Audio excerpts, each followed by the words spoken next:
चलिए, तो आपका एक क्वेश्चन फिर बन जाता है, why was NCM called out by Gandhi ji? So it was because of the Chauri Chaura incidents and police was set on fire, policeman 21 policeman was set on fire.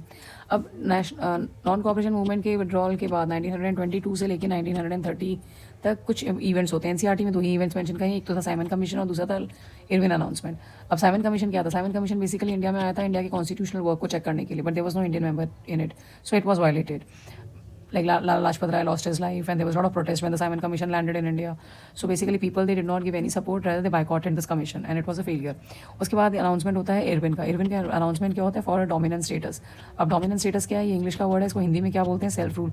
और हालांकि ये भी इंग्लिश ही है. हिंदी में इसे क्या बोलते हैं? आप इसे बोलते हैं स्वराज. तो आपने देखा है कि स्वराज पूरे नॉन कॉपरेशन में स्वराज का ही बोलबाला रहा था कि हमें स्वराज चाहिए, हमें स्वराज चाहिए. स्वराज को मिस इंटरप्रेट भी किया गया, सो करप्ट भी किया गया. तो बेसिकली 1929 में एक लॉर्ड इरविन का अनाउंसमेंट होता है, और उसमें वो लॉर्ड इरविन कहता है कि भाई, वो उस वक्त का क्या था आपका गवर्नर जनरल वाइसरॉय. तो वो ये कहता है कि भाई हम जो ब्रिटिश पार्लियामेंट है, it is working on Indian to get dominant status. लेकिन अब बहुत देर हो चुकी है, 1929 आ गई, यानी कि 1919 में गांधी जी ने जो डिमांड मांगी थी वो 1929 में ही कह रहे हैं कि भाई हम सोच रहे हैं इस पर. तो तब आ जाते हैं आपके रेडिकल लीडर्स, यानी कि सुभाष चंद्र बोस एंड जवाहरलाल नेहरू. तब ये कांग्रेस की बागडोर संभाल रहे थे. तो 1930 में कांग्रेस का एक सेशन हेल्ड होता है, 1929 में होता है दिसंबर में. तो 1929 दिसंबर से चलता है जनवरी 1930 तक. तो यहाँ होता है लाहौर सेशन. तो इसमें जो रेडिकल लीडर्स थे ये कहते हैं भाई enough of self rule, now we will not settle for anything less than complete independence. तो तब ये आपका फेमस डिमांड शुरू होती है कंप्लीट इंडिपेंडेंस की. ठीक है, why? Because of the disappointment by the dominant status. अब ये जो कांग्रेस सेशन था ये अपने आप में बहुत फेमस है. तो ये आपसे 1 मार्कर के लिए पूछा जाएगा, 2 मार्कर के लिए पूछा जा सकता है, 3 मार्कर के लिए पूछा जा सकता है, और ये 5 मार्कर के लिए भी पूछा जा सकता है. ठीक है, तो आप इसे ज़रूर करेंगे. अब कंप्लीट इंडिपेंडेंस के यानी कि 1930 में गांधी जी क्या इंट्रोड्यूस करते हैं? मतलब अपना 11 डिमांड मांगते हैं ब्रिटिशर से. वो 11 डिमांड क्या थी? वो 11 डिमांड थी जैसे कि रिडक्शन इन रेवेन्यू. फिर वो ये कहते हैं कि जो ब्रिटिश मिलिट्री एक्सपेंडिचर है उसको थोड़ा कम कर दिया जाए. और ये डिमांड करते हैं कि जो सॉल्ट लॉ था, यानी कि कुछ जो लॉज थे उस पर ब्रिटिशर्स की मोनोपली था. अब आप मुझे चैट में लिख के बताएंगे कि मोनोपली का क्या आप मतलब समझते हैं. तो उन्होंने सॉल्ट लॉ को क्या करने की कोशिश की थी? वायलेट करने की कोशिश की थी, जो वो अपना सिविल डिसोबीडियंस मूवमेंट शुरू करते. तो 11 डिमांड्स में उन्होंने ये कहा था कि भाई ये मेरी कुछ 11 डिमांड्स हैं, इसको आप पूरा करिए, अदरवाइज मैं शुरू कर दूंगा सिविल डिसोबीडियंस मूवमेंट. और इसी में आपकी एक फेमस डिमांड थी, मतलब ये माना जाता है कि गांधी जी भगत सिंह की रिहाई करवा सकते थे. भगत सिंह को उस वक्त इम्प्रेसन किया हुआ था, उनको फांसी की सजा दे दी गई थी. तो काफ़ी गांधी जी के ऊपर दबाव बना था कि भाई अपनी 11वीं डिमांड में एक डिमांड भगत सिंह की रिहाई भी कर दी जाए, लेकिन वो गांधी जी माने नहीं. अब हम उस बहस में नहीं जाएंगे. तो गांधी जी शुरू कर देते हैं अपना 11 दिन उन्होंने जो अल्टीमेटम दिया था उसके अंडर उनकी वो 11 डिमांड्स पूरी नहीं होती हैं.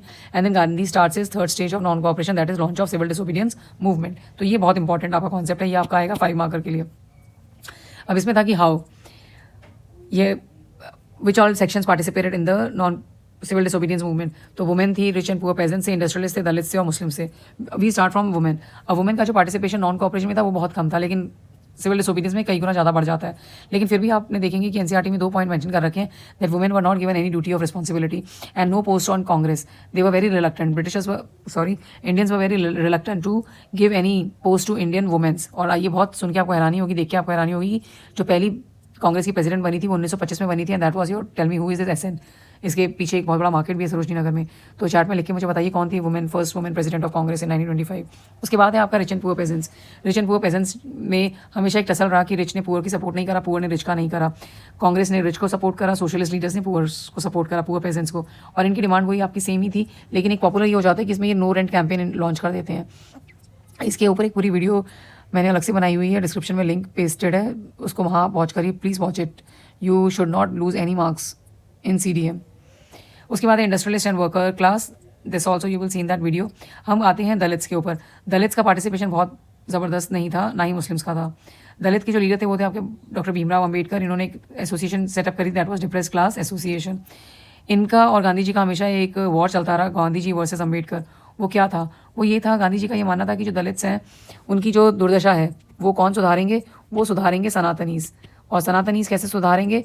Bye their social expectations. यानी कि जो ब्राह्मण्स हैं वो अपनी उम्मीदों को चेंज करेंगे, वो अपने विचार बदलेंगे दलितों के लिए, और तब कहीं जाके दलितों का सम्मान बढ़ेगा. वहीं आपका जो अम्बेडकर थे वो ये कहते थे कि नहीं, दलितों का सम्मान बढ़ेगा जब उनको पॉलिटिकली रिप्रेजेंटेशन मिल जाएगा. और वो रिप्रेजेंटेशन उन्हें किस मेथड से मिलेगा? The method was your separate electorate. तो जैसे ही गांधी जी को पता चलता है कि भाई अम्बेडकर तो सेपरेट इलेक्टोरेट की डिमांड कर रहा है, गांधी जी बैठ जाते हैं अपने आमरण अनशन पे. आमरण अनशन पे कहाँ पर? यरवदा जेल में. तो जब गांधी जी आमरण अनशन में बैठ जाते हैं तो एक बहुत बड़ा प्रेशर आता है किसको, अम्बेडकर के ऊपर, कि भाई आपकी वजह से यरवदा जेल में हंगर स्ट्राइक चल रही है गांधी जी का, तो अब अपने सेपरेट इलेक्टोरेट की डिमांड को हटाइए। और अम्बेडकर भी अपनी डिमांड को हटाते हैं और वो बोलते हैं कि भाई अगर मेरे को सेपरेट इलेक्टोरेट नहीं मिल रहा है तो फिर मुझे मिलेगी reservation of seats for Dalits in assemblies, जो कि गांधी जी मान जाते हैं। और ये सब माना मानी उनकी कहाँ चलती है, पूना पैक्ट में, यानी पूना में एक पैक्ट साइन होता है बिटवीन अम्बेडकर एंड गांधी जी, तो उसके बीच उसके थ्रू इनका प्रॉब्लम रिजॉल्व होती है। फिर था आपका मुस्लिम पार्टिसिपेशन, ये भी इंपॉर्टेंट है। मुस्लिम्स में मोहम्मद अली जिन्ना ने रिप्रेजेंट किया था 1927 तक। जो मोहम्मद अली जिन्ना थे वो बहुत फेवर थे कांग्रेस के, और वो काफ़ी सपोर्ट भी कर रहे थे गांधी जी और कांग्रेस की डिमांड्स को। उनकी बस एक ही डिमांड थी कि भाई मैं जनरल इलेक्टोरेट से कंटेस्ट करूंगा, लेकिन मुझे भी क्या चाहिए, सीट्स चाहिए। और उनका जो मुद्दा था वो था प्रोपोर्शनल रिप्रेजेंटेशन, यानी कि जहाँ पर मुस्लिम ज़्यादा हैं उनका प्रोपोर्शन जितना भी है उसके बेसिस पर उनको रिजर्वेशन दी जाए सीट्स, कहाँ पर, प्रोविंशियल और सेंट्रल असेंबली में। लेकिन आपकी जो हिंद महासभा थी वो बड़ी एडमेंट रही इस पर, वो बिल्कुल कॉम्प्रोमाइज़ नहीं करा उन्होंने। नो कॉम्प्रोमाइज़ वाली सिचुएशन थी कि हम मुस्लिम्स के साथ कॉम्प्रोमाइज़ नहीं करेंगे। और उनके जो लीडर थे हिंद महासभा के वो थे आपके एम.आर. जयकर, और एम.आई. जयकर वर्सेस जिन्ना के बीच में हमेशा एक टसल बनी रही, और जिसका जो एंड था वो था आपका demand for what, demand for Pakistan. इस तरीके से ये सिविल डिसोबीडियंस मूवमेंट मुस्लिम्स और हिंद महासभा के बीच में एंड हो जाता है। ठीक है, तो through this flow chart you shall be able to completely cover civil disobedience movement without losing a single marks in it.